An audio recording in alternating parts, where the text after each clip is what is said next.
Anantapuram urban స్థానిక DSP కార్యాలయంలో Madakasira MLA MS రాజు తనపై సాక్షి దినపత్రికలో అసత్యపు వార్తలు సృష్టించి రాసినందుకు సాక్షి పత్రిక రిపోర్టర్ ఎడిటర్ ఎన్డీలపై చర్య తీసుకోవాలని డీఎస్పీని కలిసి ఫిర్యాదు చేశారు.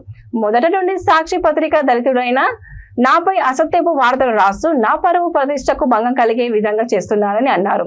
సాక్షి పత్రికపై లిఖితపూర్వకంగా ఫిర్యాదు చేశానని ఎమ్మెల్యే ఎంఎస్ రాజు తెలిపారు.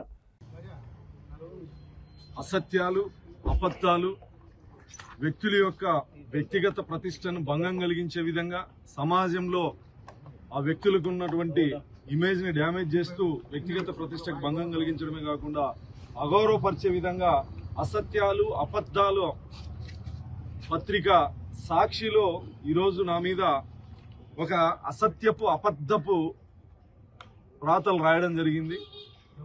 ఎమ్మెల్యే ఎంఎస్ రాజు అనుచరుల దౌర్జన్యం అని. ఎవరో పిల్లలు ఎక్కడో ధర్నా చేస్తా ఉంటే ఆ ధర్నా దగ్గర ఇంకొక ఆర్గనైజేషన్ వాళ్ళు ఏదో మాట్లాడితే వీడియోల్లో కానీ ధర్నా చేసినటువంటి అబ్బాయి యొక్క స్టేట్మెంట్ లో కానీ ఆ సరౌండింగ్స్ లో కానీ పోలీసుల సమక్షంలో కానీ ఎక్కడా నా పేరు ఉచ్చరించకపోయినా కేవలం ఎస్సీ డిపార్ట్మెంట్ దగ్గర ధర్నా ఇష్యూ జరిగితే ఎమ్మెల్యే ఎంఎస్ రాజు అనుచరుల దౌర్జన్యం అని చెప్పి రాయడం జరిగింది.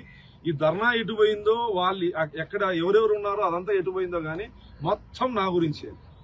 అసలు అక్కడ ధర్నా జరిగిన విషయం కానీ, దేనికి ధర్నా చేస్తానో, ఎవడడ్డుకుంటానాడో, ఎప్పుడు జరిగిందో కూడా నాకు తెలియదు. ఉదయం లేచేదలికి ఇలాంటి అబద్ధపు అసత్యపు రాతలు రాసేటువంటి సాక్షి పత్రిక మీద ఇప్పుడే గౌరవ డిఎస్పీ గారికి కంప్లైంట్ చేయడం జరిగింది. రిపోర్టర్ మీద, ఎడిటర్ మీద, సబ్ ఎడిటర్ మీద, బ్యూరో మీద, ఎండి గారి మీద కేసు నమోదు చేయమని చెప్పడం జరిగింది. ఒక దళిత శాసనసభ్యుడిగా ఉన్న నన్ను సమాజంలో అగౌరవపరిచే విధంగా, సమాజంలో అవమానించేటట్లు రాసినటువంటి రాతల మీద ఖచ్చితంగా నా వ్యక్తిగత ప్రతిష్టకు భంగం కలిగించే విధంగా ఈ రాతలు ఉన్నాయి కాబట్టి చర్యలు తీసుకోమని సాక్షి పత్రిక మీద రాసినటువంటి వాళ్ళ మీద కేసు నమోదు చేయాలని చెప్పేసి కంప్లైంట్ ఇవ్వడం జరిగింది.